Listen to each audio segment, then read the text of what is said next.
morning. Good morning. Oh boy. Does it need charged? I was at like 40%. Okay, Yeah, well, it's okay 45. right now. But Rebecca Kopelman, Netta Shama here. Where am I looking? We're just looking. We're just looking. But we're on Facebook Live. We're on YouTube here just because we are having some technical difficulties at the station and are unable to get on the air, over the air on the TV side. So You know what's impressive? Yeah. What? We needed no commercial breaks. We didn't need Not any one. commercial breaks. Nothing. We had some interludes, but you know Yeah. we've been chatting it up. But just bringing you some information about the news and the weather for today as we can, as we are waiting for things to hopefully get fixed soon, maybe. But we have some debilitating internet issues, unfortunately. So good morning. We've Ned's looking up some news and some things to bring you. We can kind of probably recap some stuff too. So. I think that's a good idea. As we have been going over some stuff. I'll start with the weather though. We do have right now some quiet conditions this morning. There's some clouds passing through, cold fronts on the way.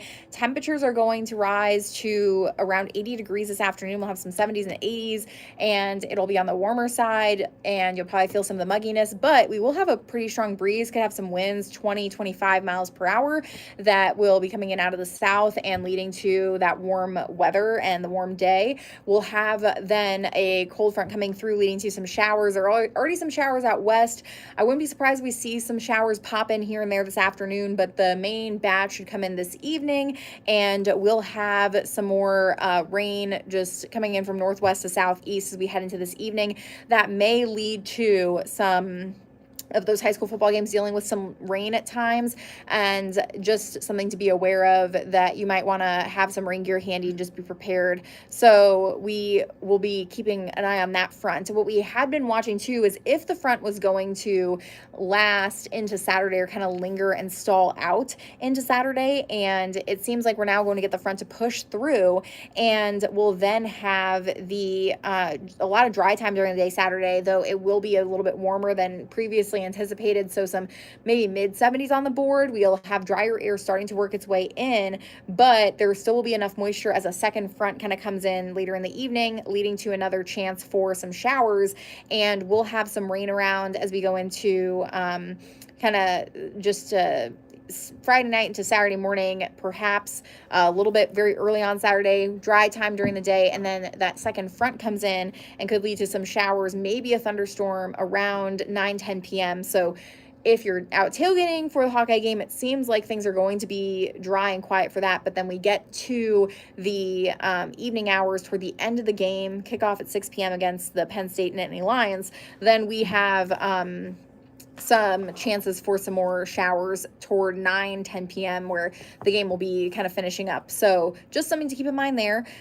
We will then have some quiet, cool, much cooler conditions for Sunday. Sunny, temperatures in the low 60s, feeling the chill, and then we stay cool into the new week. Temperatures warm up towards 70 on Monday, so a little warmer. Another cold front comes in Monday night. There could be some sprinkles with that. That passes through. Tuesday and Wednesday are dry, and temperatures are going to be in the upper 50s to low 60s. Some low temperatures down in the 30s, some chilly nights, maybe a little frost Tuesday night into Wednesday morning.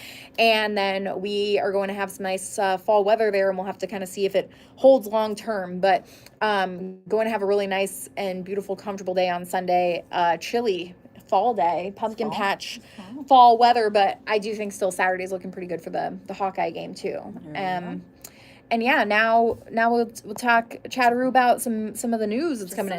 Some of the top stories that we want to get on your radar this morning. We're going to start with our political coverage. 2026 midterm elections will be here before you know it. First and foremost, we're going to talk about the race for Senate in 2026. One person who was running was Jackie Norris. Jackie Norris was the chair of the Des Moines Public School District. She announced yesterday that she is ending her campaign. She will not be running. A lot of the surfaces around the fact of former superintendent of Des Moines schools, Ian Roberts, who was arrested last month on an ICE detainer. So she suspended her campaign. She says right now her main focus is going to be on the district, on the school district, and just making sure what steps need to be taken moving forward, again, following the arrest of the former superintendent. Another thing, Miller Meeks, Marionette Miller Meeks, she held a phone town hall earlier this week, and one thing that she had said was Ian Roberts was deported from the country. We did get a lot of questions on this. We wanted to know for ourselves. He was not listed on the Polk County Jail roster, so we reached out, we did our due diligence, we got a hold of Marionette Miller Meeks' campaign, and they did in fact inform us that during that town hall, when she did say that Ian Roberts was deported, she had misspoken.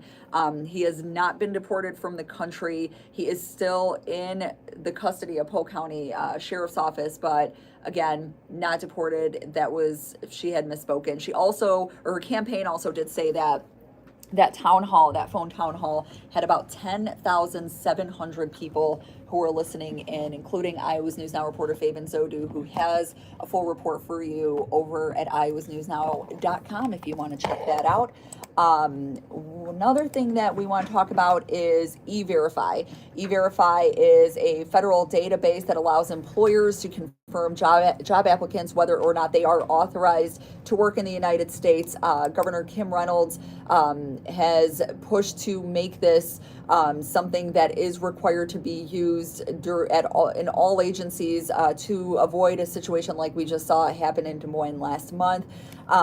E-Verify again, Des Moines Public Schools did not have this system in place. The governor said, had they had it in place, we also are hearing from other officials who say, had they had this in place, then they would have been alerted to the fact that Ian Roberts was not authorized to work in the United States because of that ICE detainer that he had for him.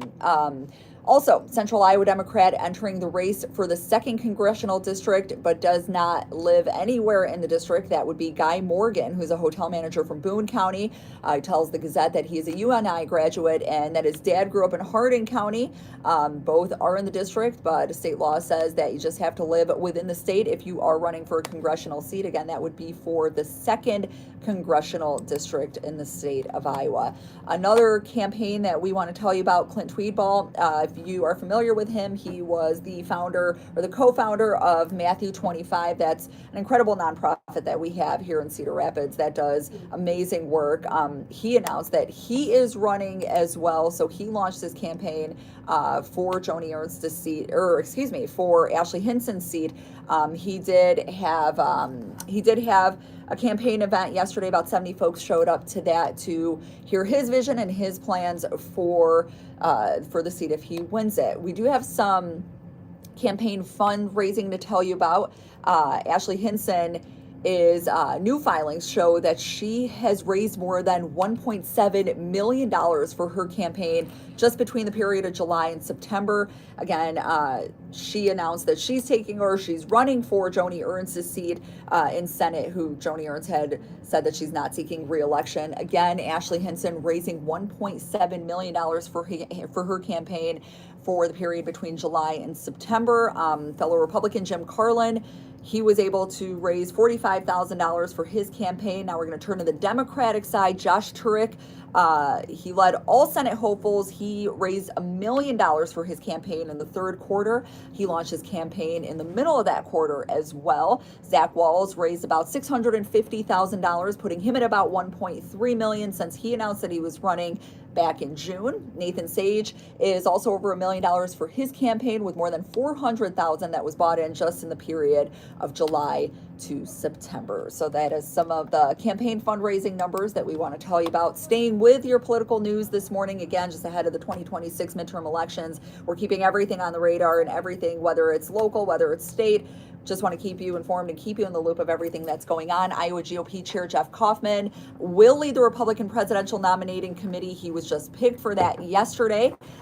He says that his focus would be to try to make sure that Iowa maintains the first in the nation status, which we lost a couple of years ago. Did you drop something? No. You sure? I just went to get my coffee. That's what I need to do in a minute. So that is, again, your roundup of local political news, but not quite yet, because I actually want to talk about we're never done. We're going to talk about the bond proposal for Cedar Rapids schools. That is one thing that we do want to talk to you about. Iowa's News Now anchor Lauren Evanati, she just did a package on this. You could find it on iowasnewsnow.com. You may recall back in 2023, there was a bond proposal that was on the ballot that you had an opportunity to vote on if you lived in Cedar Rapids. There was a lot of money that was being asked at that time in order to try to do some renovations. Let me actually pull that up just to give you an idea of what that money would have gone to. At the time, it was for obviously renovations, but they ended up scaling down the amount that they were asking for because, it failed in 2023. So the school board went back to the drawing board and put a different proposal together. So now, come November, if you live in Cedar Rapids, you will have an opportunity to vote on a $117 million bond proposal that would go to renovating and modernizing a lot of the schools in Cedar Rapids. The bond would fund renovations at McKinley, Roosevelt, and Wilson middle schools, while Kennedy High School would receive updates to its cafeteria and the freshman section of things. District leaders say that the plan reflects extensive community input. There was a ton of input that came on this. Obviously, they went back and scaled down the amount that they were asking for 2 years ago. So again, it's going to go toward renovations of the schools in the city. If you are a Cedar Rapids voter, you will be voting on this in November come the election. So you will decide whether or not this bond will pass. Another thing that we want to bring to your attention, Governor Kim Reynolds, obviously she's not seeking re-election, so she's now going into her last year in her term. For her term, she continues to say that two main focuses that she has in her last year, first and foremost, would be property taxes and keeping property taxes low. She says she's aware of the fact that property taxes are going up in several parts of the state. So she says that her focus will be to make sure that those numbers don't become difficult for fellow Iowans to deal with. So another thing that she wants to focus on is immigration and making sure that remains a top priority for her and for the state as she now goes into her last term, or her last year in her term before stepping away from the role as governor. Rebecca, what are you thinking? I was gonna see if I could get the website on the laptop and then I could play a package. Oh, look at you. Play a story. Yes. From our wonderful coworkers, but have to get on the internet. They did do. They are, there's some good packages that were out there that we definitely think you should head over and check out. Marion residents, if you live in Marion, you are going to be getting a survey that's going to be sent out from the city. For now, it's going to go out to about 3,000 folks in town. It's going to be basically a request for feedback, whether, the mayor says he wants to know what your opinions are if you live in the city when it comes to public transportation, when it comes to housing, when it comes to affordable housing, when it comes to more businesses coming through. So about 3,000 folks are going to get that survey for now, and then come November 12th through the 26th, that survey will go out to everyone in Marion to request your feedback on what you would like to see happen in your community. Turning now to Coralville. Coralville City Council approved a resolution reaffirming the city's commitment to protecting the human rights of all residents, including members of the LGBTQ plus community. That's a resolution that unanimously passed on October 14th, just a couple of days ago.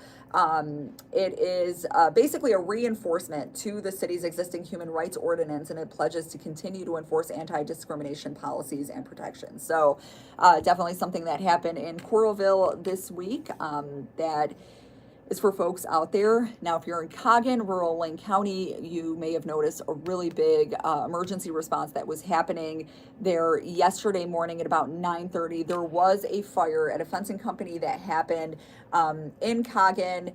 There was some damage to the building, but we do want to let you know that no one was hurt. Luckily, no one was hurt in that. We are told that the start of that fire actually came from an overheated battery that was plugged in. So again, a reminder that those are, some small things that you might not really think about if you have your phone charging or you have something going on and you just step out the door. Just try to unplug those things. It's better safe than sorry. It could be just the smallest thing that can cause the biggest problem. So again, that was a fire at the fencing company out in KGAN. No one was hurt, but there was damage that was left behind. Waterloo police identified the two people involved in a shooting that happened Wednesday morning. The victim, 39-year-old Montana Lee Gunnis and 28-year-old Hannah Rose Rose Kelly were found shot. Police responded to that call, found them shot at the scene. Again, this was at about 3:45 in the morning on Wednesday. They did try to save them and took both to a local hospital. Unfortunately, we're told that Montana Lee Gunhus did not make it. Kelly is still listed in critical condition. Police have not made any arrests in this, but they are counting on you. If you know what happened, if you're out in Waterloo, if you're aware of the talk of what's going on, who may have been responsible for this shooting, Waterloo Police and Cedar Valley Crime Stoppers want you to come forward, give them any information that you can that could help them, hopefully help them in terms of finding a suspect who's responsible for that shooting that happened. Other news that we want to tell you about, earlier this week, Governor Kim Reynolds announced a $5 million boost to childcare. This is for preschool partnership in the state. Lots of folks depend on preschool, but unfortunately, a lot of parents are not able to have their kids in preschool unless it's considered an all-day preschool.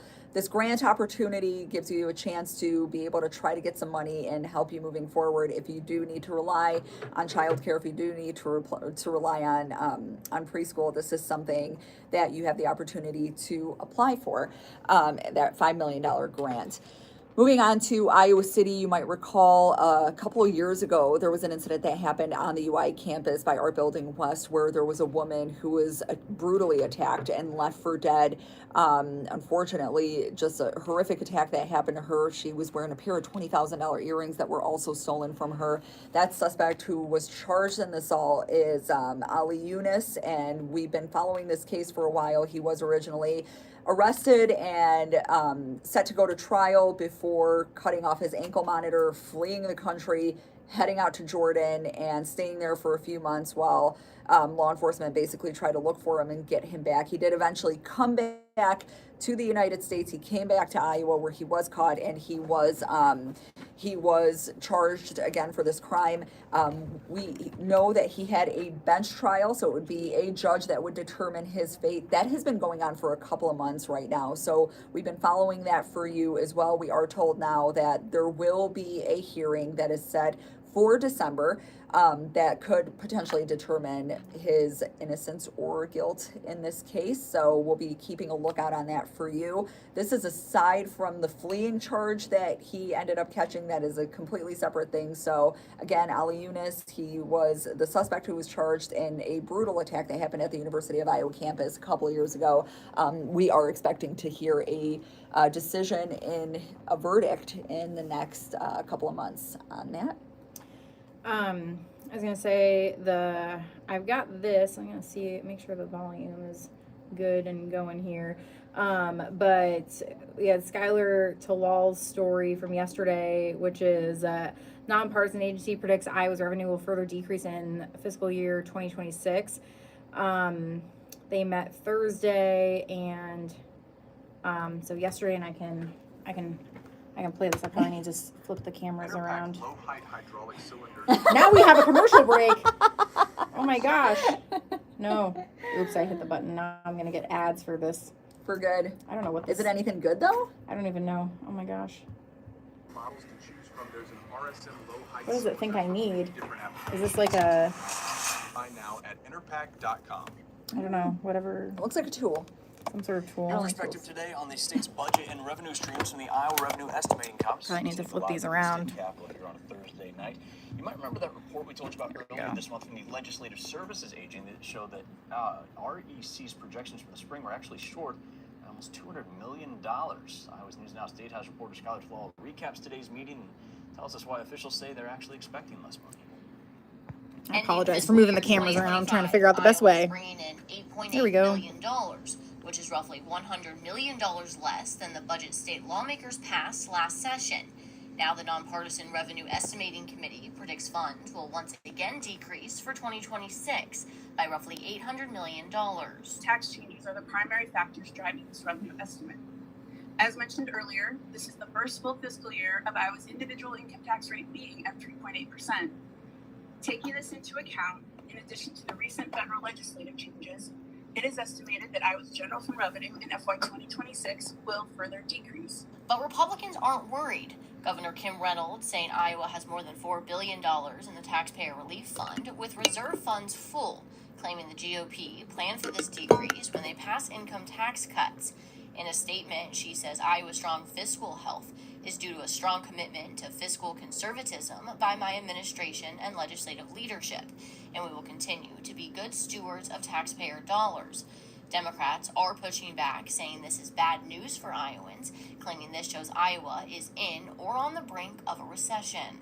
They have thrown the state into a fiscal death spiral, and that death spiral is a result of their corporate tax cuts, vouchers, and tax cuts for the wealthy in this state. The current revenue projections for 2026 decline more since the committee's March estimates by roughly $350 million. Governor Reynolds says this is mostly due to President Trump's budget bill, which she claims will save Iowans money. Yet Democrats worry less money coming into the state could negatively impact services and education. In Des Moines, Skylar Talal reporting. So there's Skylar's story from yesterday. I'll see if she has any information at the bottom. Oh my goodness. You can summarize conversations to save time. Shush. Revenue estimate committee did predict by 2027 the revenue will start leveling itself out. Seems like that was about all the information that she had. And let's see if we can find another story. This is the Lansing Bridge and the ferry situation that David did. So Lansing Bridge, bridge that goes across Lansing from Iowa to Wisconsin is closing on Monday. They're going to then be building a new bridge, but it's going to then be in early November that they will then have this ferry set up to transport people across. So it's not an hour and a half detour, and you'll have the ferry instead. So I'll turn the volume back on. We can take a page out of the old Oregon Trail game. Weather-Vision meteorologist David Holtman tells us about the ferry service to get your wagon across the river quicker. The DOT is currently working on building ports for the ferry, with service expected to open in early November. Once open, the ferry will start just south of the Lansing Marina, run underneath the existing bridge, and drop off on the Wisconsin side of the river south of the existing bridge. The ferry is able to transport 780 cars a day. That's down from 2,200 that are regularly able to cross the bridge, so the DOT encourages people to carpool as much as possible. The current plan is to start service at 5:30 in the morning and end around 9 at night. The ferry will continue running continuously and will not have a strict schedule. While the trip may be quick itself, there still could be a wait. So we don't know how many people are going to use it yet, and if we have those 700 vehicles a day that try to use it, the wait time could be up to about a half hour, and then the loading time is about 14 minutes. You're looking at a maximum of maybe around 45 minutes. The contract for the ferry still needs finalization, and details are subject to change. Updates will be posted on our website, iowasnewsnow.com. In studio, David Holtman, Iowa's News Now. And I was going to see if there was some more information on when the bridge is going to be done. Let's see if we can find. Yeah, so they're closing the Lansing Bridge. They were starting to notice drilling pillars for the bridge. Was shaking for the new bridge was shaking the old bridge. So they wanted to try to reinforce the foundation. That didn't work. The old bridge was deemed unsafe. So they were going to try and keep the old bridge up. Now they have to tear it down. So that is why we have this issue here. They're going to then have this ferry going. The old bridge will then be imploded by the end of this year, and then that new bridge will be built. Let's see if we have any deets on when that is going to be done. Let's see. I think they're just kind of still working on updates. Let's see. They've been doing this for a while, though. So I'm not sure when the final date is on that one, but we do know that that ferry's coming. I'm going to see if the new email came in. Nothing that we need to concern ourselves with.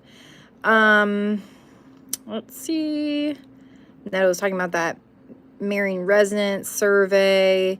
And then we have a closure on Ellis Boulevard, so you can kind of see the map here. This is 5 days. Residents with homes accessible from 16th Street can reach their properties via Zika Avenue Northwest, but there's a detour. There's a detour to guide people around that closure, but there's going to be a closure for water main break repairs there on Ellis Boulevard. And between North Park entrance and 16th Street Northwest. We watched David's story. He did a good job. He's awesome. What else do we have? Oh, the Cedar Rapids. Ned was talking about this one, the school bond vote. So here, we'll take a look at this one.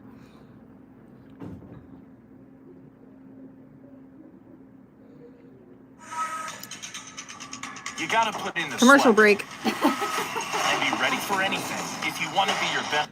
Cedar Rapids voters will soon decide whether to invest more than $117 million into their local schools, focusing on upgrading some of the district's most historic buildings. Iowa's News Now anchor Lauren Ebenetti shows us how district leaders say it could impact the community for years to come.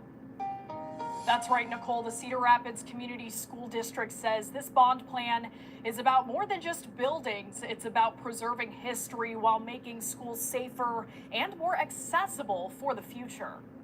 The $117 million bond would fund 4 main projects, including renovations at McKinley, Roosevelt, and Wilson middle schools, along with updates at Kennedy High School.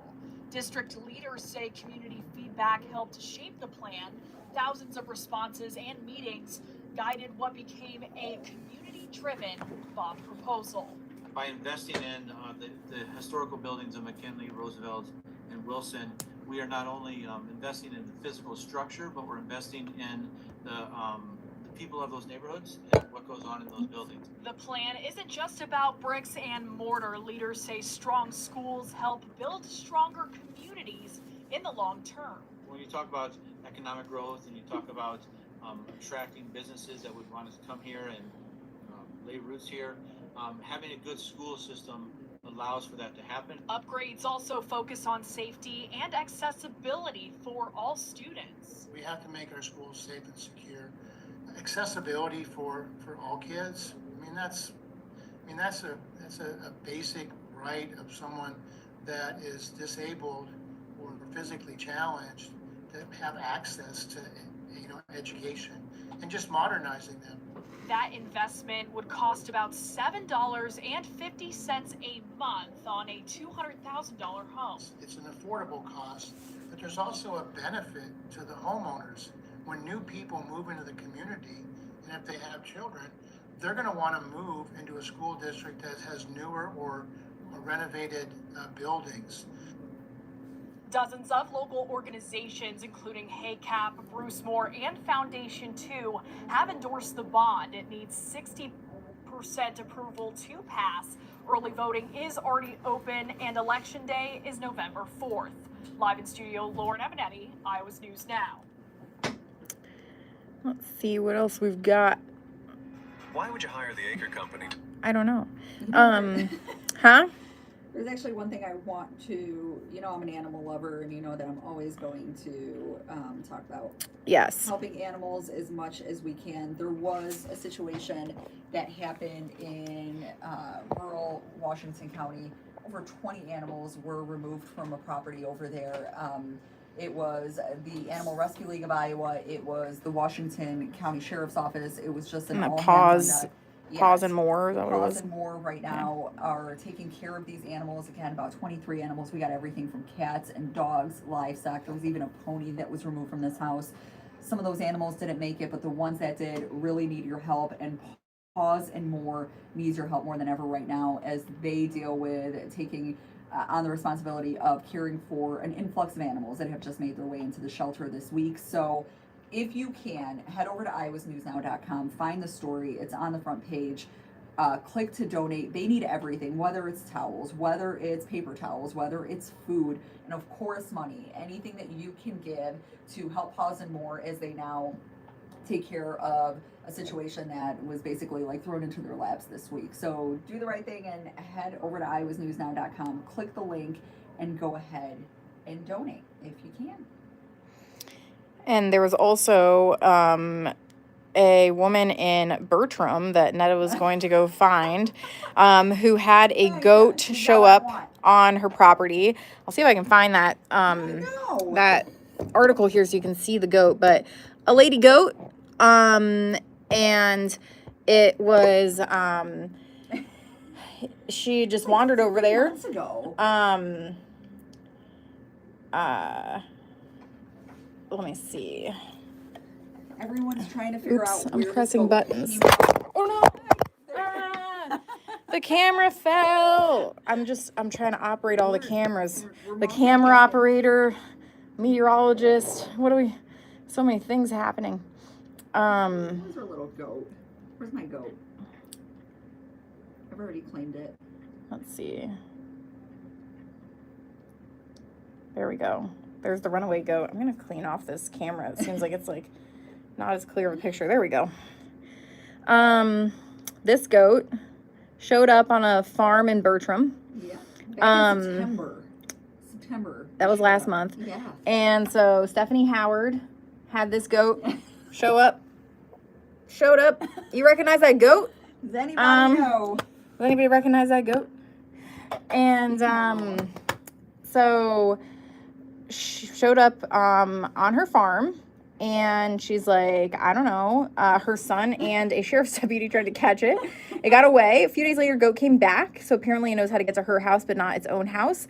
And now she is taking care of the goat, but trying to figure out where it's from. Neighbors have a theory it's somewhere from around Ely, which would be 8 miles south of Bertram. She said, I ideally would like to find out who she belongs to and get her back to her herd. She's very lonely.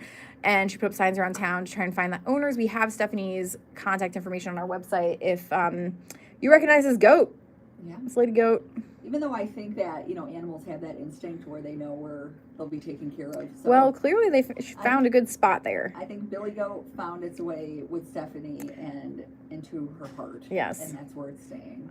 This is the information on Caitlin Clark going back to the Annika Pro-Am, and she did this last year. She will be at Pelican Golf Club in Florida in November, and she was there last year, and this will be held on November 12th ahead of the LPGA's competitive rounds at that same golf course. So she was there with another golfer who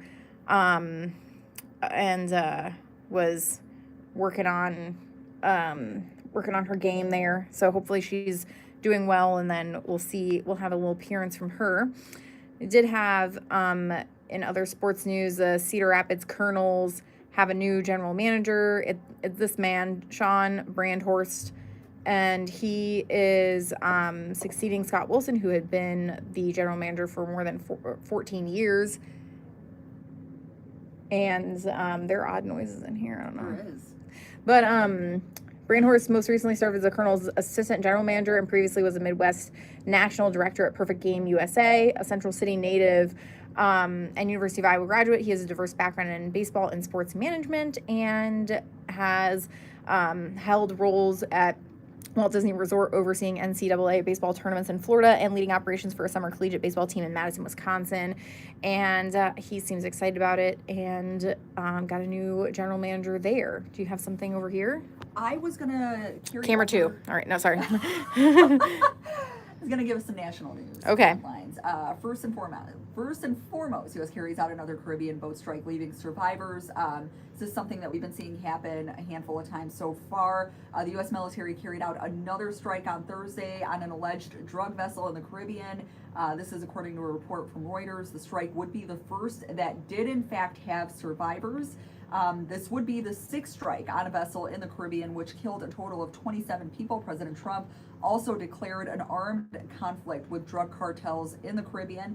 Top of those strikes, the president says that he's also authorized the CIA to carry covert operations in Venezuela. He goes on to say, number one, they have emptied their prisons into the United States of America. And the other thing, the drugs, we have a lot of drugs coming in from Venezuela, and a lot of the Venezuelan drugs come in through the sea. Again, if you're just tuning in, the U.S. did carry out another strike, another boat strike in the Caribbean.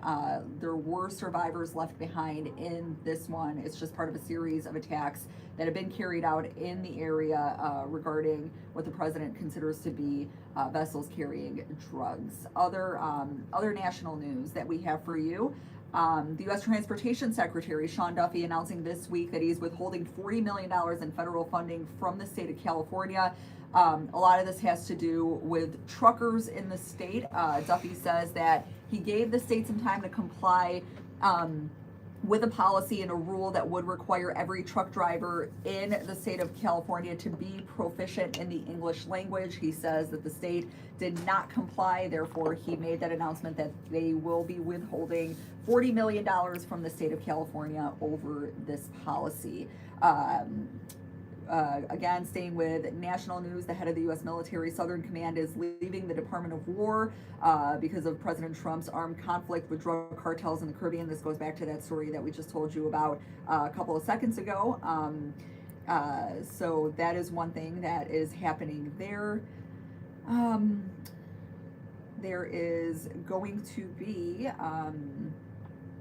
No Kings protests that are happening. Millions are expected to gather across the country this Saturday for No Kings protests. Organizers planning more than 2,500 events across the country, across all 50 states. The last No Kings rally took place back in June, brought in about 8,000 demonstrators, all over what they say are protesting President Trump's policies. Groups such as the ACLU, the American Federation of Teachers, and the Human Rights Campaign are among some of those who are going to be taking part in these No King protests that are happening again on Saturday. Republicans have criticized this movement, calling these events Hate America Rally.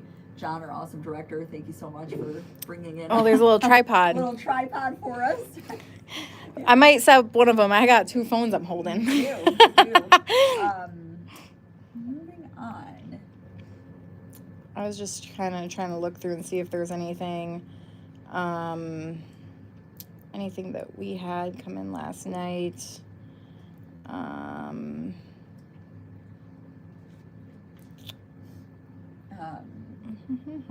Other national news, the Justice Department has officially indicted President Trump's former national security advisor, John Bolton, in a federal investigation into potential mishandling of classified information. It was a 26-page indictment with 8 counts of transmission of national defense information, 10 counts of unlawful retention of NDI. So he is expected to turn himself in at some point today. The FBI's investigation revealed that John Bolton's allegedly transmitted top secret information using personal online accounts and retained those documents in his house in direct violation of federal law. That was according to FBI Director Kash Patel. So again, we'll be following this for you, of course, as it moves through the courts.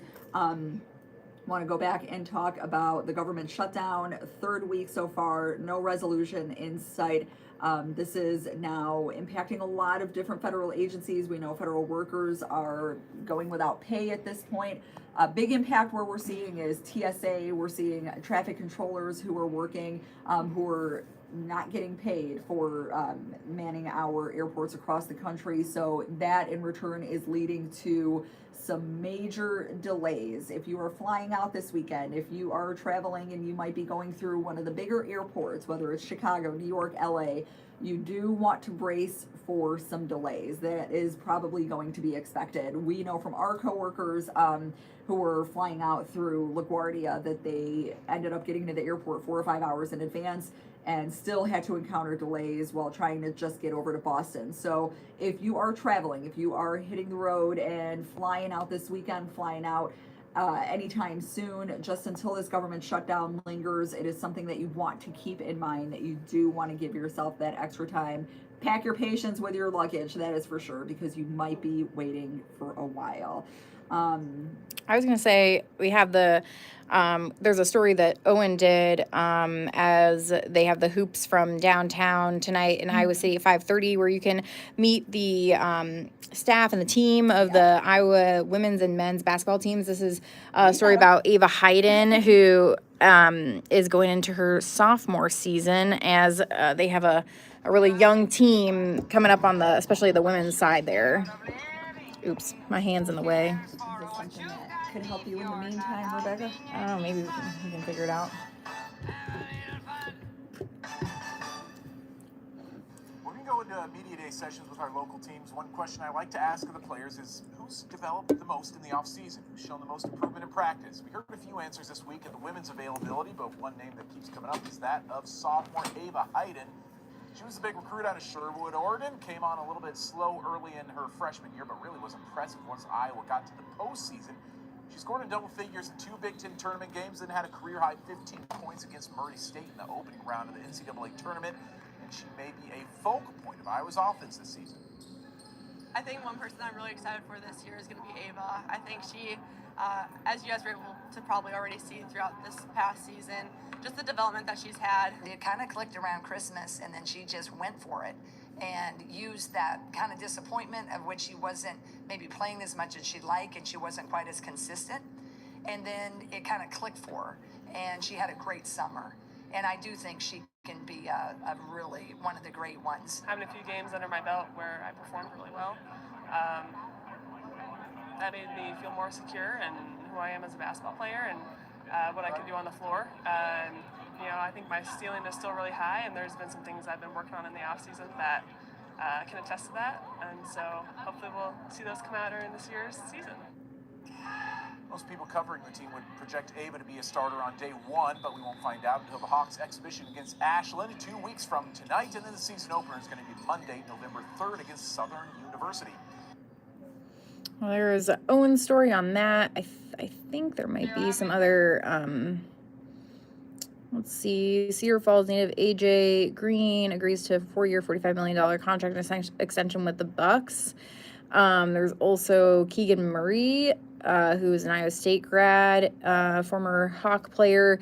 He also got a big fat contract with the Sacramento Kings. I think that's what it was. There's also some other stories here. California National News. Duffy announced he's withholding $40 million from California over new trucking rules. This is from one of our national reporters. For quick and easy online And if you need a jar, choose from not a sponsor. Secretary Sean Duffy announced he is withholding $40 million in federal funding from California. Duffy's saying the reason why is because the state has not complied with his rules, requiring truck drivers be proficient in English. The National News Desk, Jeff Harris, joins us, and this announcement comes after Duffy warned California in September it had 30 days to comply or lose funding. Break down what we know so far. So last month, Duffy announced new rules for issuing commercial driver's licenses, including English language requirements for all truck drivers. The deadline to implement those rules just passed this week, but Duffy says California didn't do so. In a social media post this week, Duffy announcing he's withholding $40 million in California funding for not implementing new English language requirements for all truckers. All the states have complied. This is a story you've been That'd be watching California. too. Gavin Newsom cares more about illegal this migrants rule. than he does about the safety of his citizens or the citizens around the country. Duffy announcing these new rules amid the Trump administration's illegal immigration crackdown, but also after a series of recent vehicle crashes, including this summer in Florida, Sorry, when an I'll leave the illegal phone while the story's truck going. driver who had a California commercial license. Sorry, everybody. Continued technical problems with my hands. But they also don't understand if a crash happens, how to communicate with law enforcement. Duffy says since June, over 6,000 truck drivers have been pulled off the road for failing an English proficiency test. Last week, DHS announcing the arrest of an illegal alien driving an 18-wheeler with a CDL issued to no name. New York State has been giving out licenses illegally to illegal aliens with literally it says no name given on the driver's license. So during an exclusive interview with Sinclair's WBFF, Duffy also commenting on the nationwide No Kings protest scheduled for this weekend, expressing concern about Antifa participating and those backing the movement. I'm all about free speech. I'm all about protests. It's the great American way. I am concerned about who is funding this, who's paying for it, who's organizing it. Now, California Governor Gavin Newsom's office did issue a response to the funding cut, or the funding being withheld. A spokesperson writing in part, quote, "The reality is simple. Commercial driver's license holders in California had a fatal accident rate nearly 40% lower than the national average." Reporting for the National News Desk, I'm Jeff Harris. Oh.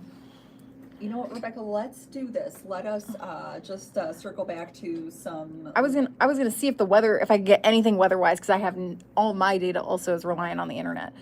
But then we can do that. But I was gonna say... I'll give you a 3:30 weather hit. Oh, okay, there you go. Yeah.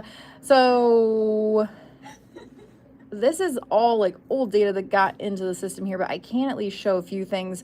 This was a satellite and radar from this morning. And so the cold front's back to the west here. So we're going to have some clouds around. We're going to have them passing through, and we'll have this cold front approaching, but winds pick up out of the south, and it's going to be a warm and breezy day, and we'll have this front sending temperatures up so you can see all the warmth that's been around this morning. Cooler air, it's back to the northwest, 49 in Pierre, South Dakota, and then we have dew points that are up around 60 degrees, so kind of a muggier, warmer morning for sure.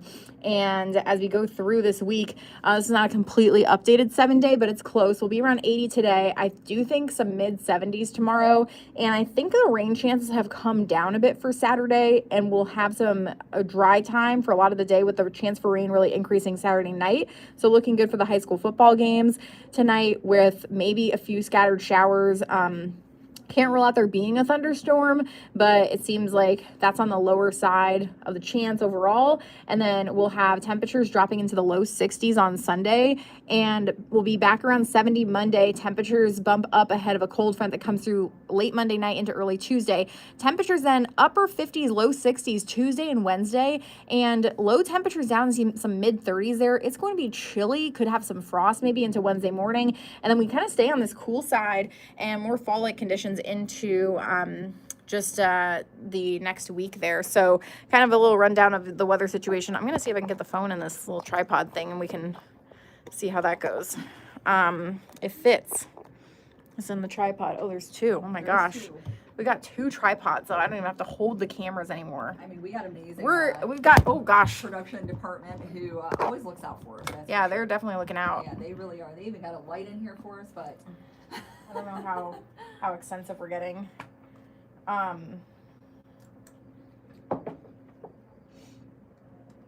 But I'm trying to see. Oh, let's see.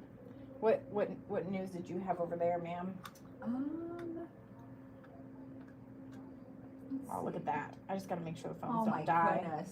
We've got two camera action, YouTube and Facebook. If you're just joining us, the reason why we're doing this is because we have some debilitating internet issues here at Iowa's News Now, and we're in this room, in the control room, because this seems to be the only place we can get access to our iNews, which is the system that we put together to put together a newscast with, so Netta can actually see the scripts and kind of talk about the news. We have our website, obviously, of course, but we cannot access it on any other computer, so I have a laptop in here.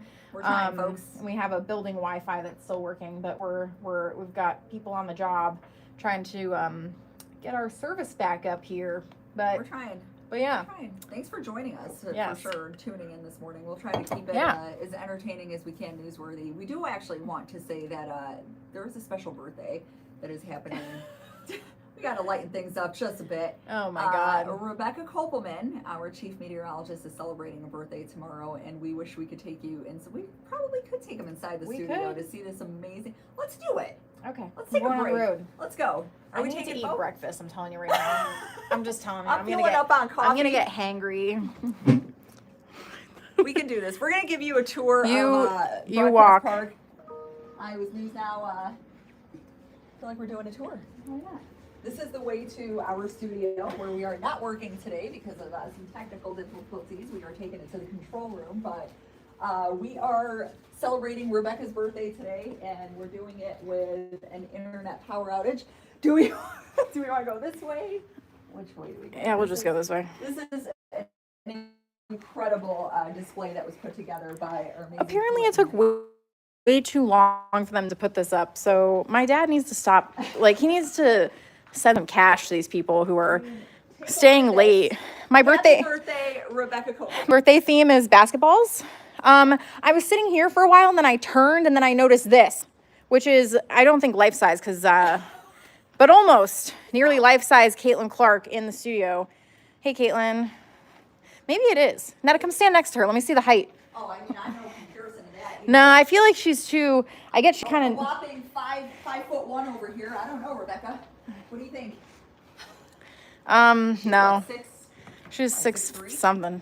Yeah, I mean, you know, it's but it's pretty darn big. That is for sure. What am I supposed to do with this now? Tell me. You're going to I already- practice with your cutout of Papa K, who sent you a cutout of himself. Yeah. A couple years ago. So you're just gonna rack up these. Apparently, I'm gonna have a museum of people that I love. So I'll need a Netta cutout next. So. Aww. I appreciate that. Oh my goodess. Here we are. Yeah, but like I've got no weather data over there. My maps are blank. But, you know But we've got basketballs. We got basketballs. We got nice-ish weather. Yeah. Who could ask for more? I don't know. Let's go outside. Let's do it. Let's see what it's like outside. I was thinking, I'm like, is the sun starting to creep out? Let's see if it's creeping. I got you, Rebecca. I think so. Let's see. Right? I don't know what time is it. I don't even know what time it is anymore. It's 7. 7:08. 7:08, folks. Oh, look at that pretty sunrise. I swear we should go walk to those houses over there. And They show do off have the really displays. cool displays. I mean, what else are we going to do? We're gonna privacy this morning. I think if you put together a display that is that impressive. You look so pretty right there in the sun, in the sunrise. Oh my goodness. Oh, thank you. people always ask me, what's it like working with Chief Meteorologist Rebecca? Oh my gosh. And I always say, it is Me and my tripods. multitasker. It is literally like working with my sister 5 days a Aw. week. And I don't have a sister, so that speaks volumes right there. I think we're a good team. I think so. I think we give the people We're what they just like, we're Rebecca. managing with what's going on right now. We only got like 50 minutes left of what would be a newscast. 51?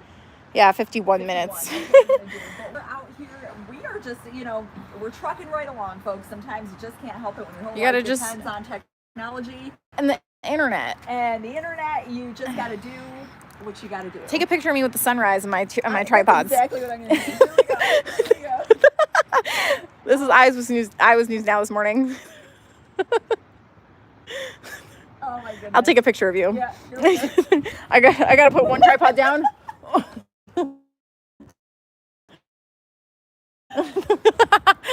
Oh, Rebecca. Yeah, you know, What this way to is celebrate your birthday? this is a day we're having.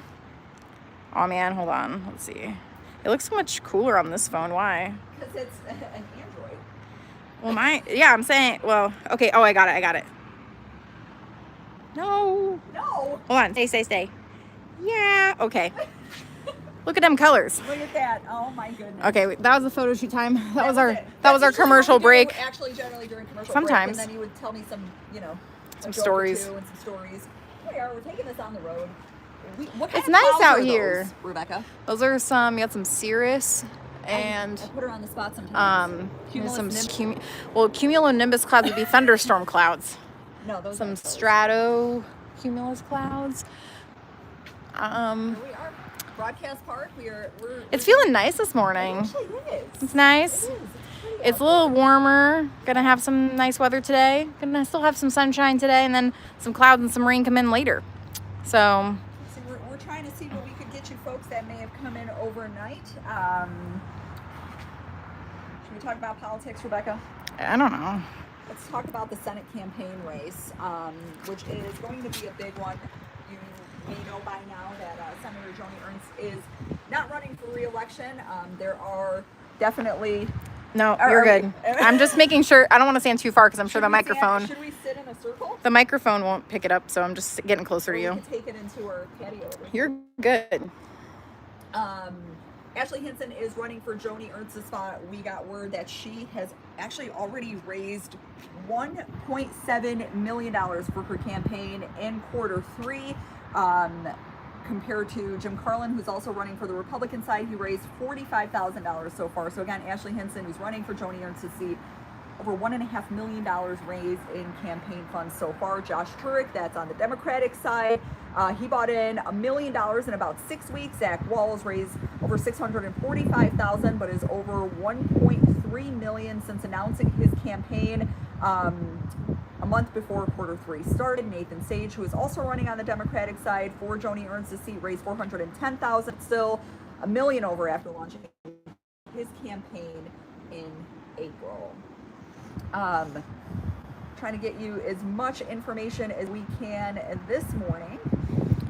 We had the Iowa GOP chair, Jeff Kaufman, was selected to head the Republican nominating committee. Is that what it is for the Make sure that we're trying to get Iowa back to first in the nation after all the issues that we ran into in 2020 with some technical problems and caused a delay in reporting. So he's now heading that up. Was he appointed by the president? Is that what it is? And then also had the information of Mariannette Miller Meeks, who she had a town hall over the phone on Wednesday night, was it? And one thing that caught some people's ear was that she said that Dr. Ian Roberts, who is the Des Moines superintendent who had been detained by ICE last month, that he was deported. And she said that reached out to Polk County Jail because he was no longer on the jail roster online, found out that he is still there, and Mariannette Miller Meeks' campaign responded and said that she just misspoke and was saying that he will eventually be deported. 10,000 people tuned into that. Yeah, 10,000 people on her phone town hall after she's previously made comments about not holding in-person town halls. Staying with Des Moines, Jackie Norris, she had announced that she was running for U.S. Senate.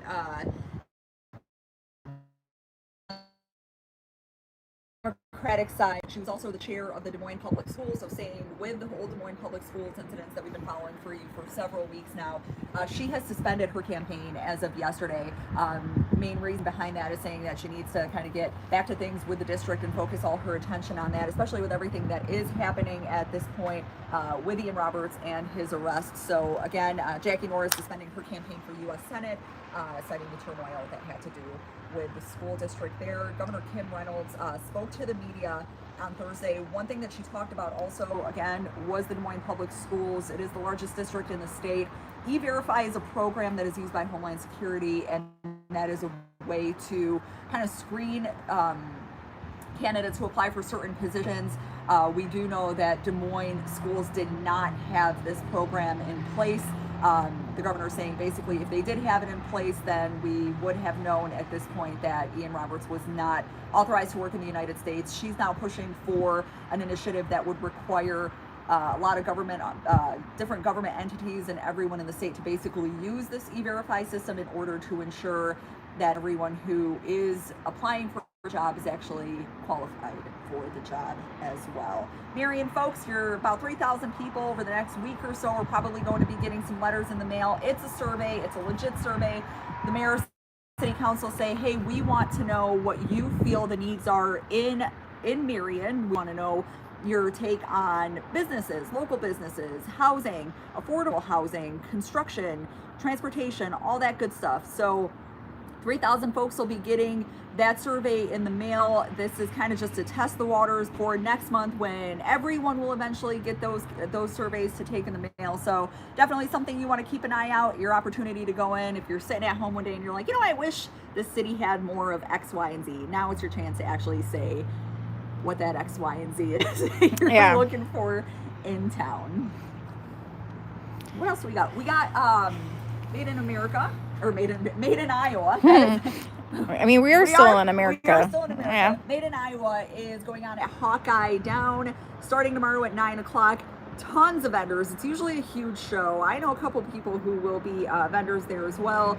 This This is a perfect opportunity as we start creeping into the holiday season. You might start thinking about those gift ideas that you want to buy for your special someone. What better way to do it than to head out to a local market and take advantage of the tons of incredibly talented local vendors that we have here in town.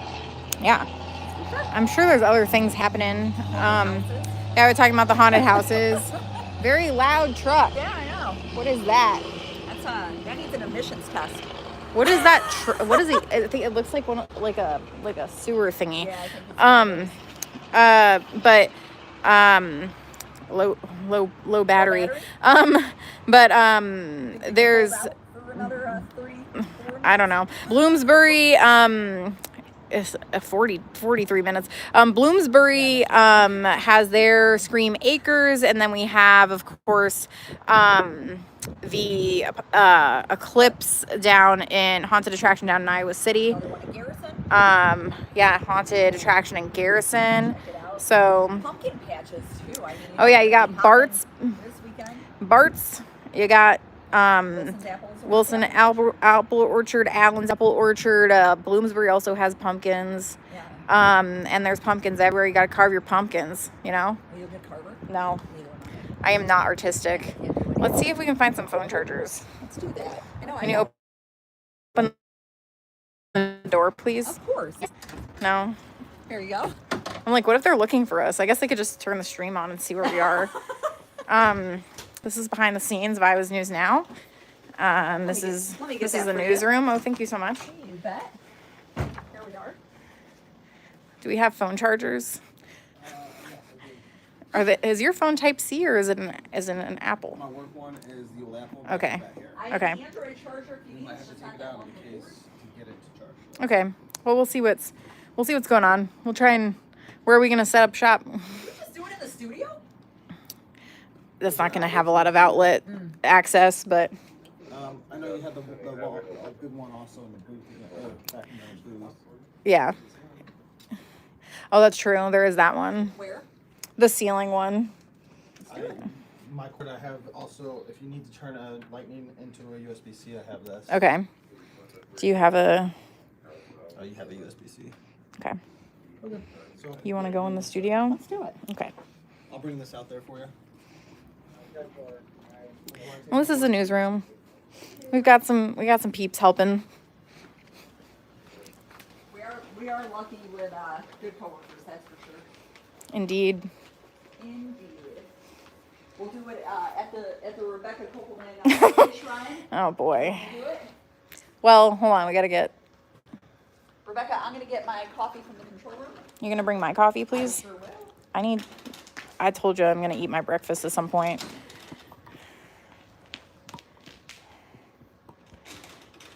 She's just walking away. Take this out of Get it out of the charger and out of the thing. Just a brief pause in the action to set up shop. I don't know how to close that, but It's fine. We'll figure it out. Whoops.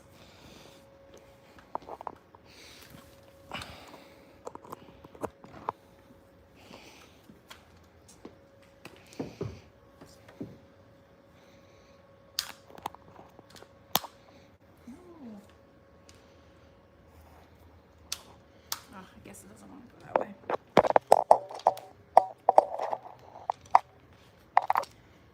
And that is phone charger over here. I got the Morning Minute out. Oh, well, we got that. I recorded my radio. I could not send it. Lots of things that have to happen a certain way. Really?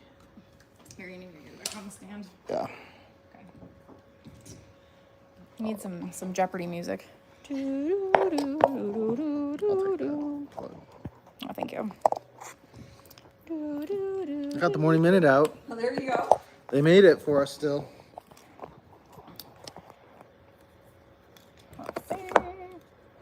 I don't know. John did this earlier. We'll see what happens.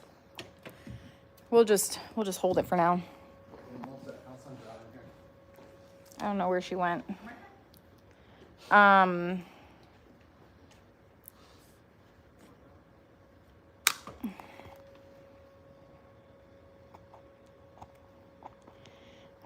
What's the news? Let's see what we got for you.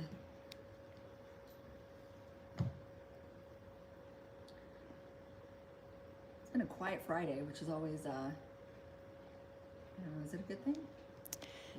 I would say so. I would say it's a good thing. Do you know how to make that taller? Oops, I backed out of that again. Resume. Thank you so much. And then this one, I couldn't figure out how to get Jacob took the case off, and so I don't know how to squeeze that one, make it smaller. But we're just doing our Figure some things out while we try to bring you the news as best we can. You gonna do the weather? There's the temperatures. Bryce, I wasn't gonna put it on you. Bryce does not want to be on camera. The temperatures? What do you say? I mean, it's gonna be a bit chilly and rainy today.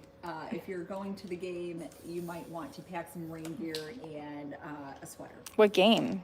There's a lot of high school games that are going on. Oh, okay. Eastern Iowa OT will be bringing you all the scores tonight. They work super hard on that, by the way. Yes, they do. They definitely do. Whee! Okay, one tripod. There we go. Done. One Thank you down, to one Bryce. go. Bryce and Nick here.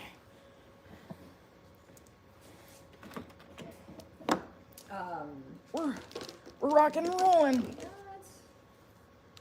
Let's see what we got, folks. Got a couple of big meetings that are happening. Probably one of the biggest meetings that's happening today at the White House would be Ukrainian President Zelensky will be meeting with President Trump at the White House at some point today. Obviously, that war and weapons will be a big part of those talks.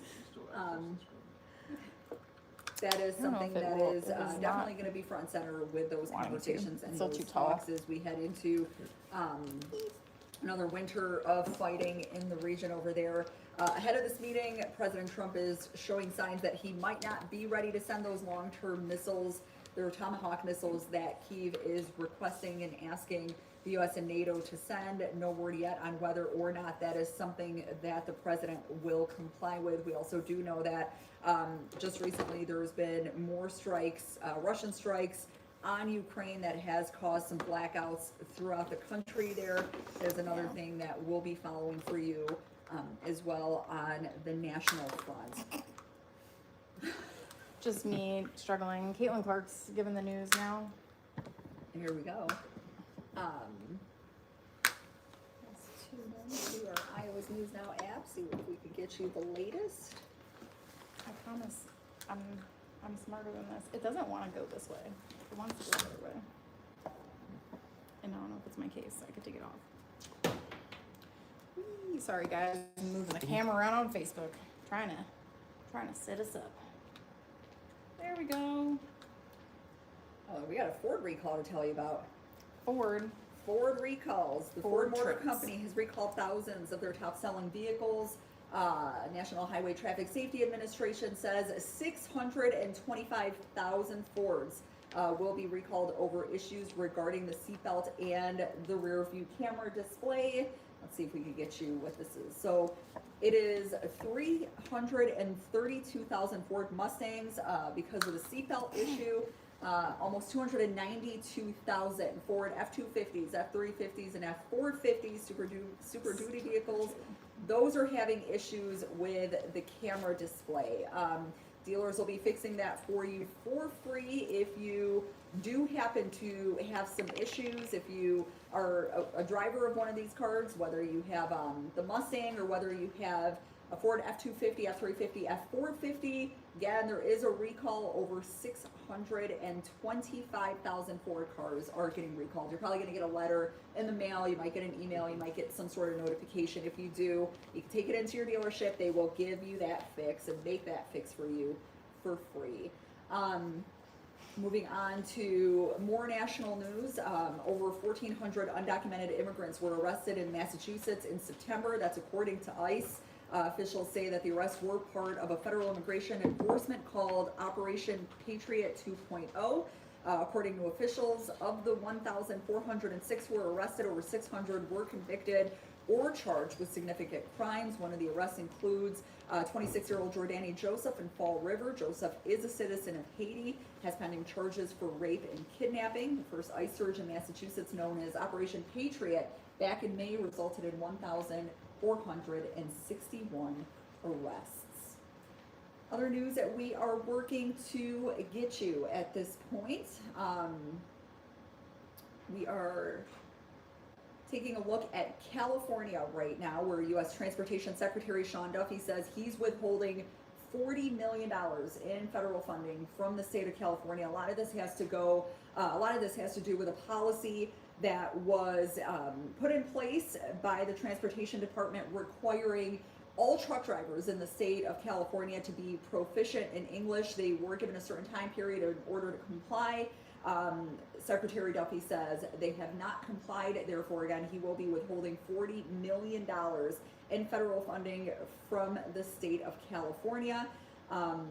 Other national news that we are trying to get you at this point, national, international news, the U.S. military carried out another strike on Thursday on an alleged drug vessel in the Caribbean. That's according to Reuters. The strike would be the first one that did, in fact, have survivors. This would be the 6th strike on a vessel in the Caribbean, which killed a total of 27 people. President Trump also declared an armed conflict with drug cartels in the Caribbean over there. On top of one of those strikes, the president also authorized the CIA to carry out covert operations in the country of Venezuela. He went on to say, number one, they have emptied their prisons into the United States of America, and the other thing, the drugs. We have a lot of drugs coming in from Venezuela, and a lot of Venezuelan drugs come in through the sea. That is a direct quote from President Trump regarding or following up on the latest attack that we saw on a vessel in the Caribbean, which would be the first of many that we've seen so far that did in fact have survivors. Other things that we are talking about, millions of people are expected to take part in No Kings protests that are happening across the country. There's going to be about 2,500 of these events that are happening on Saturday. The last No Kings rally took place back in June. There was about 800 demonstrators who were protesting what they say were President Trump's policies. Groups like the ACLU, the American Federation of Teachers, and the Human Rights Campaign are among those who will be taking part in these No Kings protests, again, that are happening tomorrow. Trying to bring you back some local news as well. I'm gonna pull up some stories too. Pull them up. Let's do it. One you were thinking about. We have. What were you just talking about? I was talking about a lot of things. Oh. What in particular? Are we doing national? Or are we doing local? I will say we did get the information from the Iowa Pork Producers Association that this is that Hometown Heroes is named 2025 Iowa's best breaded pork tenderloin. That's in Grinnell, so not too far from here. Take a little drive on I-80. You like your pork tenderloins? And the judges said Hometown Heroes was one of the first ones we judged, and the judging panel left agreed that this would be hard to beat. Pork was tender and juicy. It was evenly pounded and well seasoned. The pork was the star of the show. It was made complete by being served hot on a toasted bun. It's a great sandwich. So that restaurant's only been open since 2019. So impressive little win for them there. That's kind of the news that came in this morning. Those bragging rights out there in Grinnell. Kind of like the bragging rights that Cedar Rapids had this week when it came to the best water in the state. Oh yes, they get that. They won a bunch of blind tests. This is what, like their 5th title that they won for best water? Yes. I agree. I mean, my coffee always tastes pretty good in the morning. And sometimes come right. Well, there you go. Mm-hmm. So, and we are in Cedar Rapids. And I was not part of that panel. No, I have done that before. I've actually judged that competition. Really? Drank some water, had to provide some feedback. It was a good time. Do you know who you picked? I don't know, because it was like blind test, so I have no idea. Let's see. We have the Cedar Rapids voters are weighing in on the $117 million school bond next month. This is Lauren's story that she did yesterday, so I can actually play that for you. Oh, must hear you in the room. This ad. I feel targeted. We're not going to talk about that one. No. Hey, I want this story to play. Website. Please work. But in the meantime, if you are tuning in right now, we We had some technical difficulties to start our Friday morning, so that is why we're winging it, folks. That is what we're doing around here. But we are bringing you the news, national, local, everything, including Lauren Eminetti's package on the school bond. Into their local schools, focusing on upgrading some of the district's most historic buildings. Iowa's News Now anchor Lauren Evinetti shows us how district leaders say could impact the community for years to come. That's right, Nicole. The Cedar Rapids Community School District says this bond plan is about more than just buildings. It's about preserving history while making schools safer and more accessible for the future. The $117 million bond would fund 4 main projects, including renovations at McKinley, Roosevelt, and Wilson middle schools, along with updates at Kennedy High School. District leaders say community feedback helped shape the plan. Thousands of responses and meetings guided what became a community-driven bond proposal. By investing in the historical buildings of McKinley, Roosevelt, and Wilson, we are not only investing in physical structure, but we're investing in the people of those neighborhoods and what goes on in those buildings. The plan isn't just about bricks and mortar. Leaders say strong schools help build stronger communities in the long term. When you talk about economic growth, and you talk about attracting businesses that would want to come here and lay roots here, having a good school system allows for that to happen. Upgrades also focus on safety and accessibility for all students. We have to make our schools safe and secure. Accessibility for all kids. That's a basic right of someone that is disabled or physically challenged that have access to education, and just modernizing that. That investment would cost about $7.50 a month on a $200,000 home. It's an affordable cost, but there's also a benefit to the homeowners. When new people move into the community, and if they have children, they're going to want to move into a school district that has newer or renovated buildings. Dozens of local organizations, including HACAP, Bruce Moore, and Foundation 2, have endorsed the bond. It needs 60% approval to pass. Early voting is already open, and Election Day is November 4th. Live in studio, Lauren Evinetti, Iowa's News Now. So that was Lauren's story there. Let's see. So no, I A think house is just a house until you make it yours. this is David's story on the Lansing Bridge update. Or you can take a page out of the old Oregon Trail game. Weather meteorologist David Holtman tells us about the ferry service to get your wagon across the river quicker. The DOT is currently working on building ports for the ferry, with service expected to open in early November. Once open, the ferry will start just south of the Lansing Marina, run underneath the existing bridge, and drop off on the Wisconsin side of the river south of the existing bridge. The ferry is able to transport 780 cars a day. That's down from 2,200 that are regularly able to cross the bridge. So the DOT encourages people to carpool as much as possible. The current plan Did you get your is to start breakfast? service at 5:30 in the morning and end around 9 at night. The ferry will continue running continuously and will not have You a could put on strict our schedule. mics. While the trip Pretend may we be do. quick itself, there still could be a wait. So we don't know how many people are going to use it yet, and if we have just those 700 vehicles a day that try to use it, the wait time could be up to about a half hour, and then the loading time is about 14 minutes. So you're looking at the expert maybe around 45 minutes. The contract for the ferry still needs finalization, and details are subject to change. Updates will be posted on our website, iowasnewsnow.com. In studio, David Holtman, Iowa's News Now. Yeah, so obviously a big change there that they have to work on. Oh my gosh, all the ads. I was saying if you had any new information there, it came in, not really. But there was I saw something just pop up, also related to the roads, that new in the 511 app for Iowa, you can report traffic, road hazards, and flooding directly to DOT. It says iOS users, so Apple, iPhones and such, can do it hands-free with Siri, and Androids, hopefully I didn't just trigger the... No, you're good. You're good. Android hands-free is coming soon. Reports are limited to Iowa DOT roads only. And then if you want to report it by phone, you can dial 511. But it has like voice reporting, so you can report some of those things, which is cool because if you run into a crash, a lot of times we find out about crashes. Sometimes people are posting about it first online, but then the DOT can know, that can help alert emergency response. And then also the sooner that it's reported there, like we get those notifications, and then we can tell people, show people the cameras, tell people where to go for detours and such. So kind of a neat thing that I just saw this morning, while we have some very slow news going on today. It's just, you know, sometimes when it rains it pours, and today is just one of those days where it's pretty dry.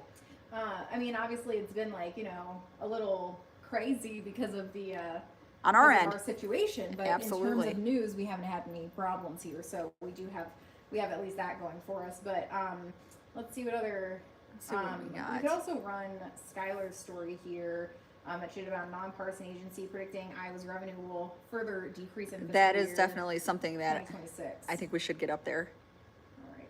This is something that Rob Sand, State Auditor Rob Sand, who's also running for governor on the Democratic side, had warned about before. So this is the latest from a meeting that we had that Skylar covered for us. Its budget and revenue streams from the Iowa Revenue Estimating Council. You take a live look at the state capitol here on Thursday night. You might remember that report we told you about earlier this month from the Legislative Services Agent that showed that REC's projections for the spring are actually short almost $200 million. Now State House Reporter Skylar Wall recaps today's meeting and tells us why officials say they're actually expecting less money. Ending fiscal year 2025, Iowa is bringing in $8.8 billion, which is roughly $100 million less than the budget state lawmakers passed last session. Now the nonpartisan Revenue Estimating Committee predicts funds will once again decrease for 2026 by roughly $800 million. Tax changes are the primary factors driving this revenue estimate. As mentioned earlier, this is the first full fiscal year of Iowa's individual income tax rate being at 3.8%. Taking this into account, in addition to the recent federal legislative changes, it is estimated that Iowa's general fund revenue in FY 2026 will further decrease. But Republicans aren't worried. Governor Kim Reynolds saying Iowa has more than $4 billion in the Taxpayer Relief Fund, with reserve funds full, claiming the GOP planned for this decrease when they pass income tax cuts.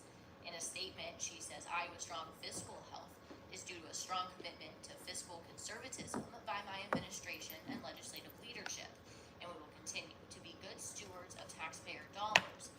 Democrats are pushing back, saying this is bad news for Iowans, claiming this shows Iowa is in or on the brink of recession. They have thrown the state into a fiscal death spiral, and that death spiral is a result of their corporate tax cuts, vouchers, and tax cuts for the wealthy. The current revenue projections for 2026 decline more since the committee's March estimates by roughly $350 million.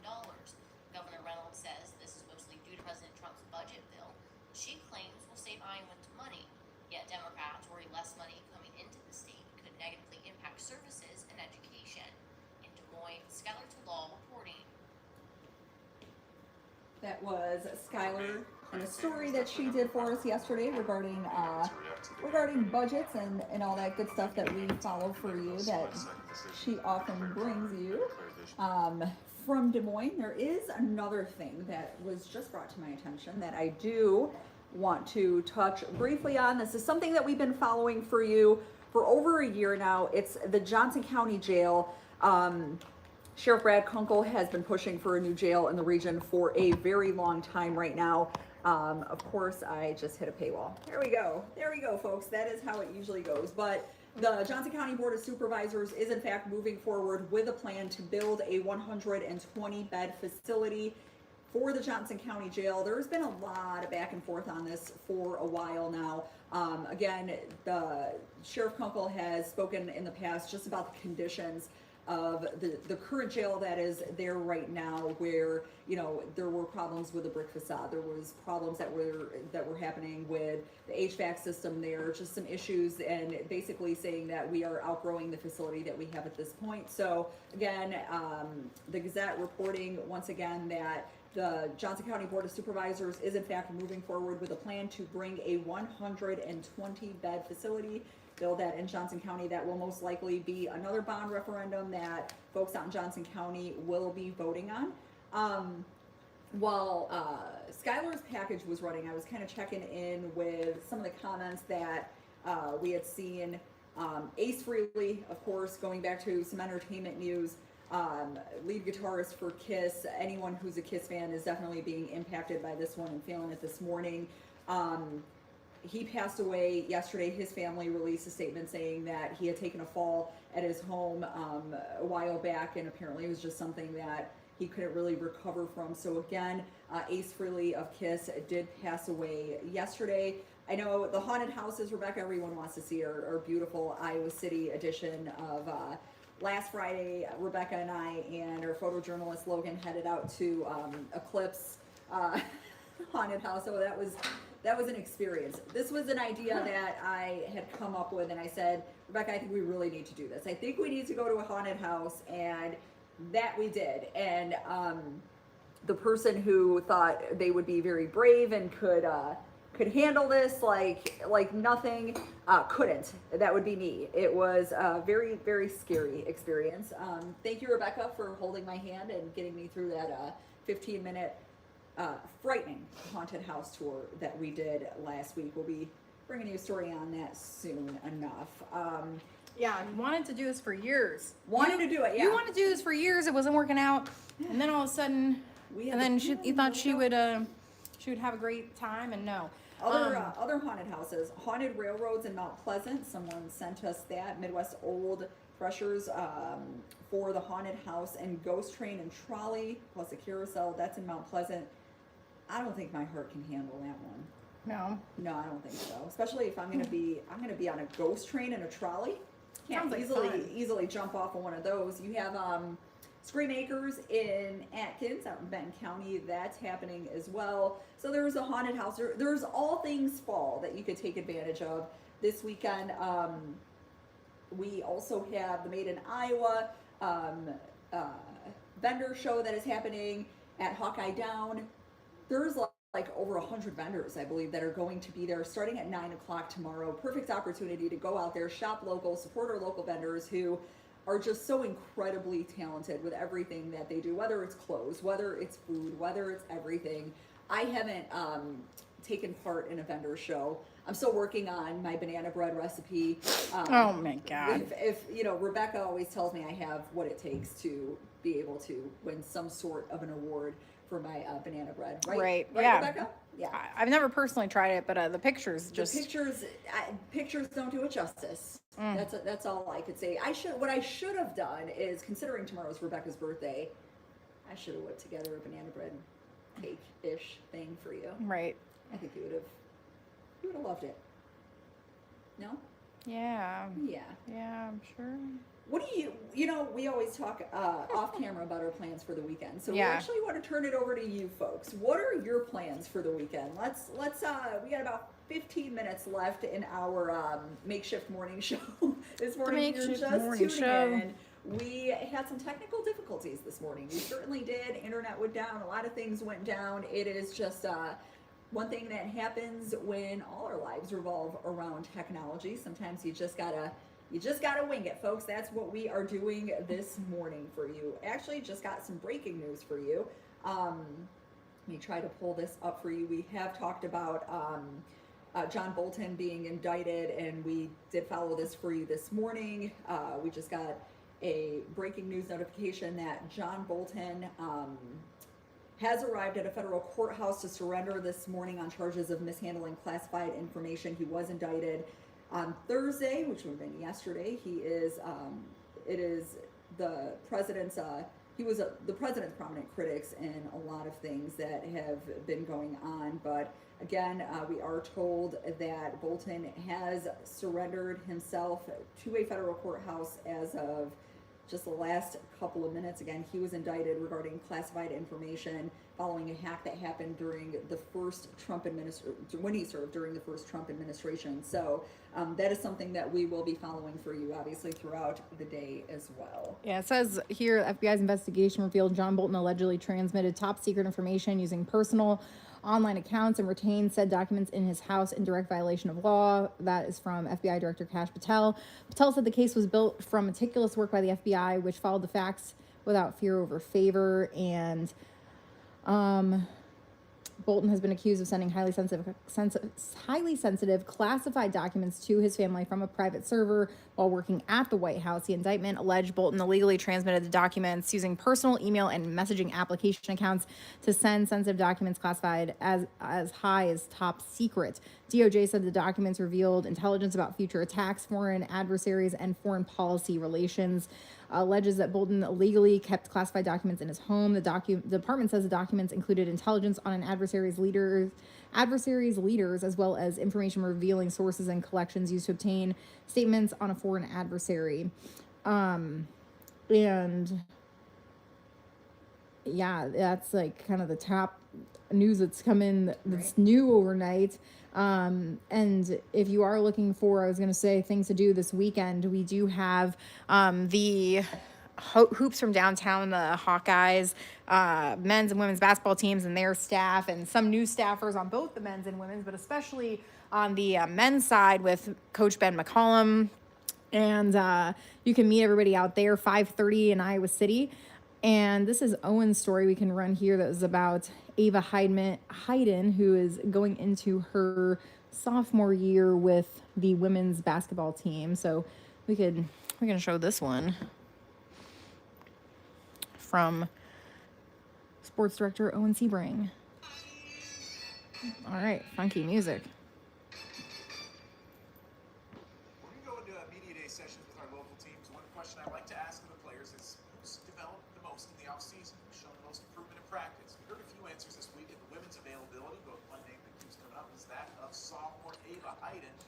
She was a big recruit out of Sherwood, Oregon, came on a little bit slow early in her freshman year, but really was impressive once Iowa got to the postseason. She scored in double figures in 2 Big Ten tournament games, then had a career-high 15 points against Murray State in the opening round of the NCAA tournament. She may be a focal point of Iowa's offense this season. I think the person I'm really excited for this year is going to be Ava. I think she, as you guys were able to probably already see throughout this past season, just the development that she's had. It kind of clicked around Christmas, and then she just went for it and used that kind of disappointment of which she wasn't maybe playing as much as she'd like, and she wasn't quite as consistent. And then it kind of clicked for her, and she had a great summer. And I do think she can be a really one of the great ones. I have a few games under my belt where I performed well. That made me feel more secure in who I am as a basketball player and what I can do on the floor. I think my ceiling is still really high, and there's been some things I've been working on in the offseason that can attest to that. And so hopefully we'll see those come out during this year's season. Most people covering the team would project Ava to be a starter on day 1, but we won't find out until the Hawks exhibition against Ashland 2 weeks from tonight, and then the season opener is going to be Monday, November 3rd against Southern University. So, the Hoops from Downtown, I'm gonna just go to the Hoops, Hawkeye, Hoops from Downtown. I'm gonna find their website.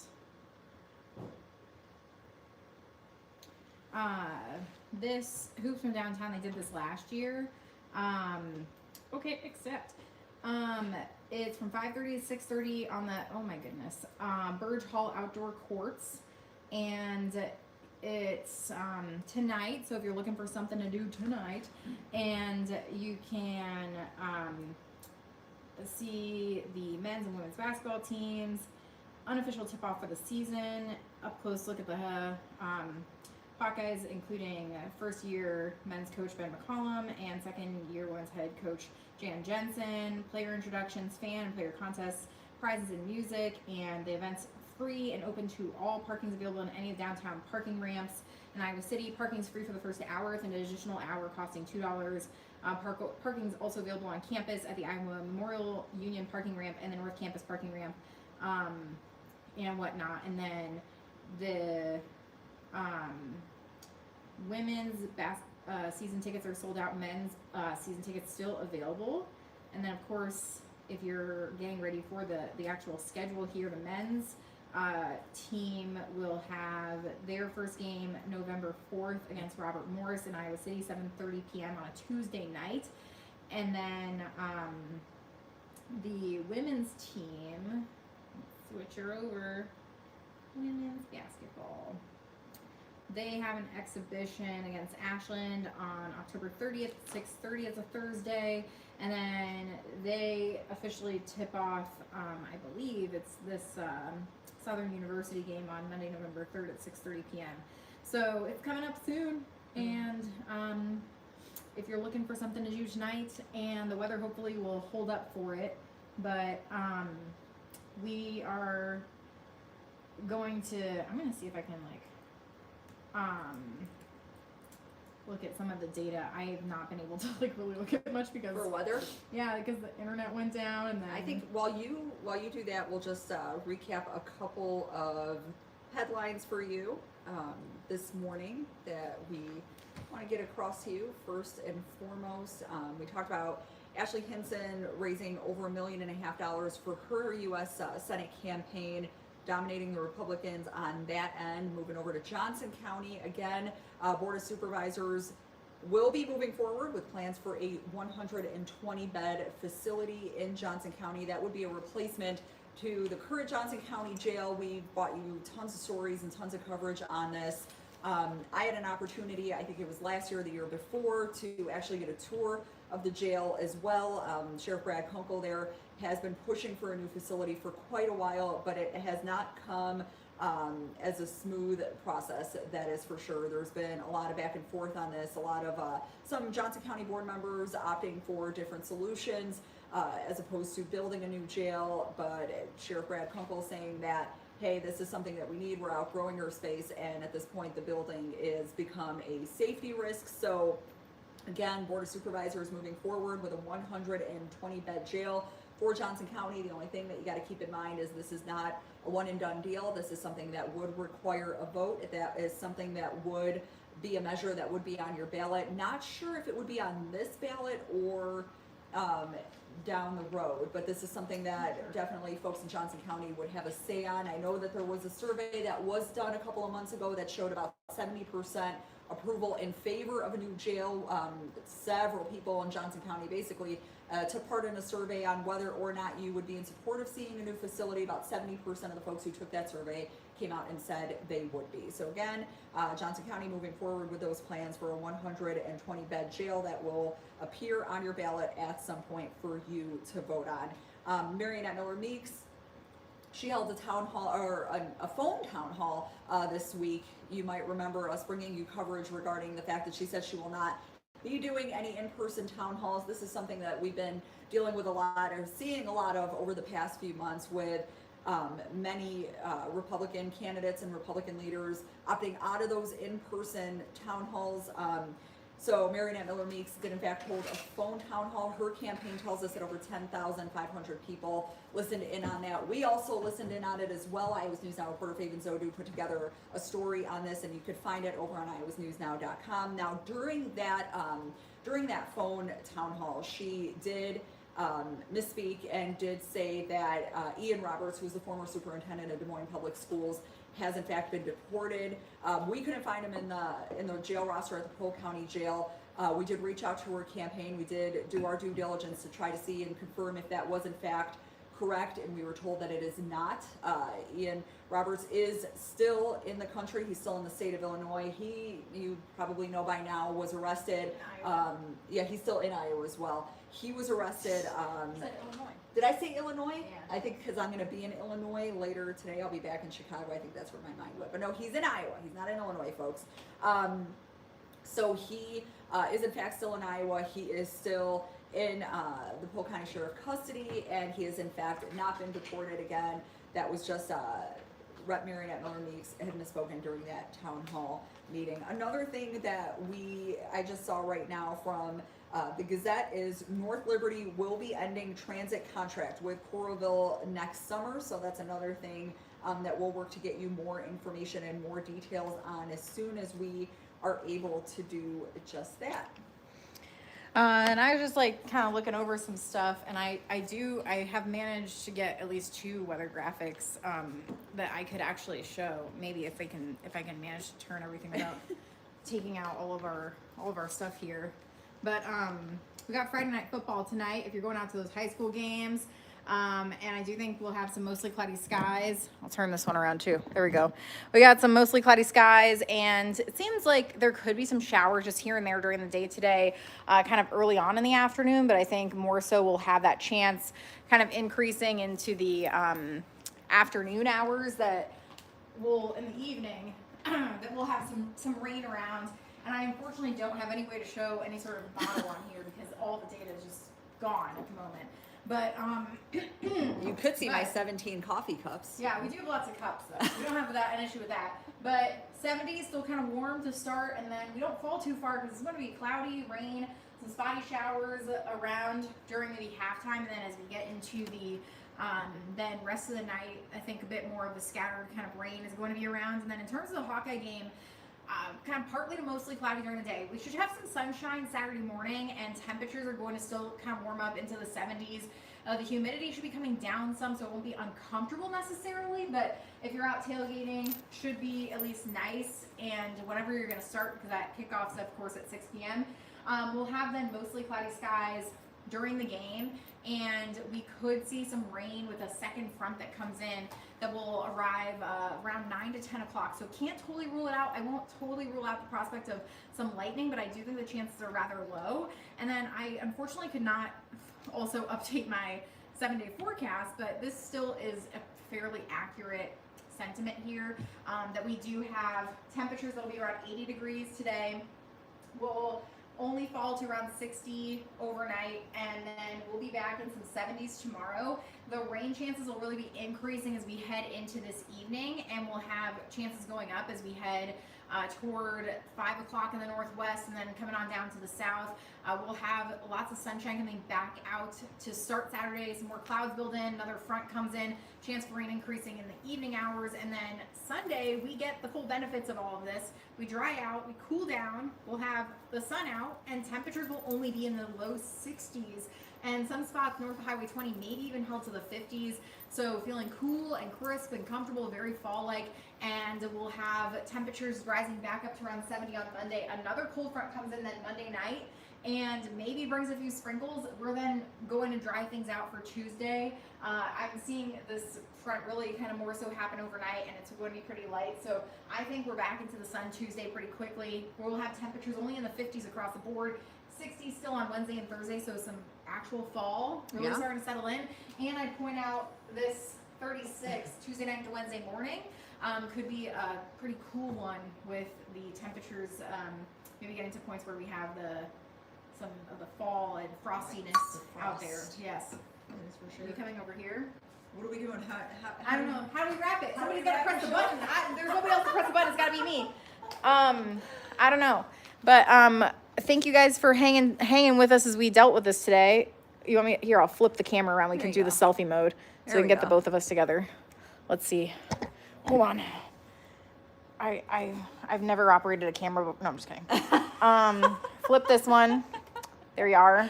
Oh boy. There you go. Thank you to everyone Flip who this tuned one in this morning and put up with this. So maybe. We really Oh, I muted it. yeah. Happy Friday, folks. Happy Friday. We appreciate you tuning in to our Take the Show on the Road broadcast this morning on Facebook and YouTube Live. Yes. We hope to have our technical issues taken care of at some point, and you will be the first to know once we do. Yeah. We, I think, have something at least broadcasting on CBS 2 at the moment, that they've got something going on. Hopefully the internet's back, so for noon we can be back for you. That's we can sing happy birthday to Rebecca. Oh boy, that's how we could do it. Happy birthday on that note. Oh, thank you. Happy birthday to Lauren Avenetti, whose birthday is also today. Mine is tomorrow. Look October. at that. Libras. Just saying. But yeah, on that note, hope everybody has a good day. It's gonna be sunny, partly cloudy, mixed sun and clouds today. Temperatures around 80. A little breezy. Rain later tonight. I mean, looking pretty good. It's not bad. It's an 80. It'll be the warmest that we have for a while, so take it and enjoy it. And hope everybody has a great rest of their day. Bye. Bye. How do I end this one? I do not know. I couldn't even tell you.